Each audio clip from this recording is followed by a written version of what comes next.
Hallo beste kijkers, ik ben Bouke. Ik heb een fantastisch jaar achter de rug. 2013 was voor mij gewoon geweldig. Weer vele concerten mogen geven. Nieuwe singles uitgebracht. Bijvoorbeeld Als jij naar me lacht. Die veel gedraaid werd bij TV Oranje. En ik kan dus kortom terugkijken op een heel goed jaar.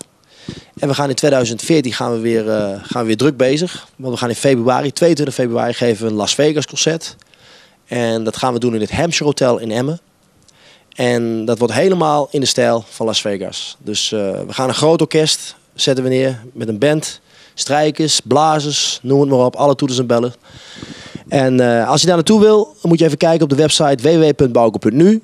Of even op www.roelofs-entertainment.nl.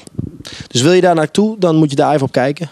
En ik zou zeggen, ik heet jullie allemaal van harte welkom.